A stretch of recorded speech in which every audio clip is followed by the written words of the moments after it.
Cesse de rêver, vis un peu ta vie. T'en as pas marre d'être dans ton monde, de vivre dans la lune. Tu crois que ta vie, tu la réussiras comme ça en rêvant. Réveille-toi un peu, on n'est pas au pays des merveilles. Tu peux rêver quand tu n'as rien à faire, mais là tu as encore tout à construire. C'est pas tes rêves qui te donneront un métier et une maison.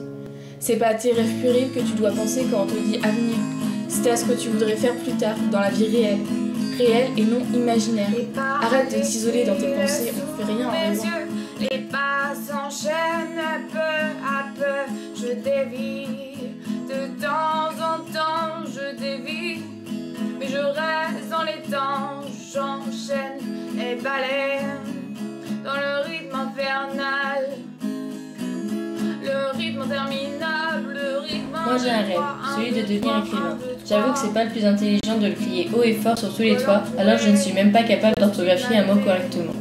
Mais je crois que j'ai le droit d'en être fière. Devenir écrivain, c'est un rêve presque inaccessible.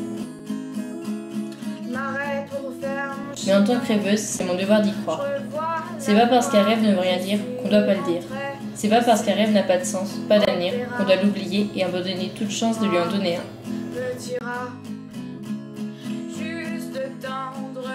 On est les propres auteurs de nos histoires, les capitaines de nos âmes, les soldats de nos cœurs. Si les contes de fées existent, c'est qu'on y croit. Rêver, c'est pas enfantin, c'est même pas un acte d'être. Le rêve, l'espoir, c'est les promesses des mondes nouveaux. On a toujours besoin d'un rêve dans la vie, ne serait-ce que pour avancer. Le rêve garantit la part d'humanité dans le cœur et la pensée de l'homme. Il montre que tout n'a pas été dit, que tout n'a pas été fait, que la mort peut attendre encore un peu. Ne plus avoir de rêve, c'est ne plus avoir d'espoir. C'est regarder le temps passer, sans rien avoir à redire, car tout a déjà été dit, et car il n'y a plus rien à ajouter. Pas même les mots, pas même les gestes, pas même soi-même. Regarder le monde sans en faire partie. Qui a dit que le rêveur était quelqu'un qui n'était pas vraiment là, qui n'était pas du même monde?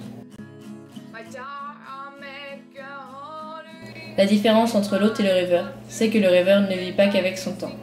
Un rêveur se décroche-t-il vraiment de la vie réelle ou cherche-t-il simplement à y rentrer avec de nouveaux espoirs? Moi je pense que c'est pas au rêveur de se réveiller, mais à celui qui ne rêve pas.